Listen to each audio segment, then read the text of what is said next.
Hey guys, Mark Swift here, and welcome to day 8 of my 31 Days of Horror reviews for Halloween.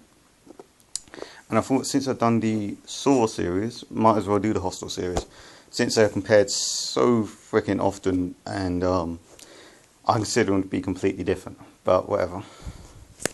So first of all, the storyline for Hostel. Now, Hostel has like two different genres to it.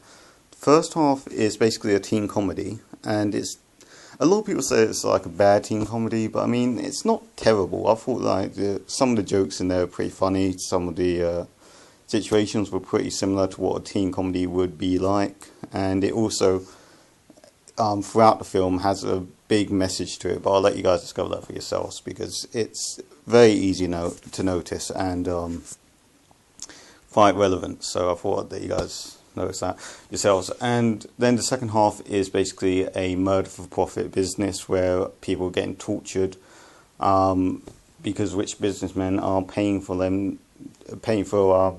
these guys to torture them. And that's basically what the storyline is, slimmed down to the basic stuff. There's a lot more complexity to it, but that's the basis of it. And overall, I felt the storyline was done pretty damn well. When I first saw the film, I found it really scary, really disturbing, really fucked up. Nowadays, I've seen a lot worse, but I mean, that was, when I first saw it, that was the most horrific thing I could imagine. But yeah, so storyline-wise, I'll probably have to give the film a 9. It's something that's not really been done too often. I mean, it wasn't done... it wasn't really done at all before this film came out, and it wasn't done, I don't think anything has done it as well since this film's been out anyways. So yeah, storyline wise I'll give it a 9. Character wise, now here's the thing, a lot of people hated these characters, I mean hated them. Myself, I didn't really hate them that much, I found them quite relatable. In particular, I found, what's her name?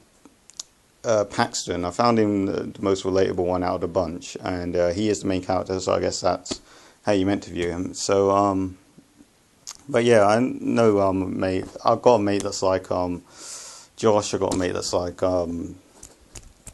what's his name? The European guy. I can't remember what his name is, but yeah, I know people that are like that, so I can sort of relate to the characters, but but again, they are more, I guess, stereotypical than your average teenager, if you know what I mean. If you've seen the film, you probably know where I'm coming from, but I mean, to a certain degree they're believable, but to a certain other degree they are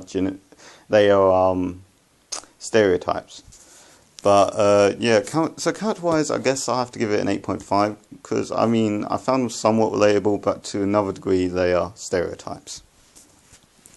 Acting, I thought, was pretty damn decent. It's not amazing by any means, but it's good enough for what the film is. So acting wise, I give the film an 8.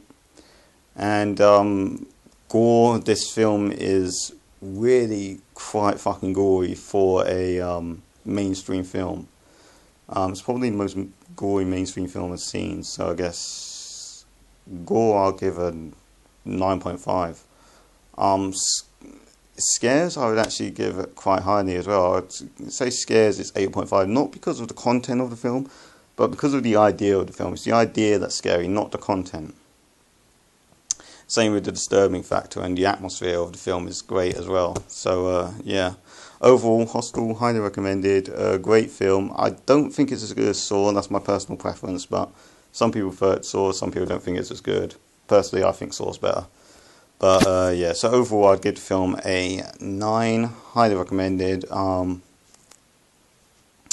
not great by any means, but I think it's a really good film. Well, I mean, I guess to a certain degree it is great. It's not the best film in the world, is what I'm trying to say, but I mean, for a horror film it is surprisingly solid throughout, is what I'm trying to say. So yeah. That was a quick review of Hostel. Tomorrow I'll probably do Hostel 2, following day Hostel 3. So yeah guys, that's Mark Swifty signing out.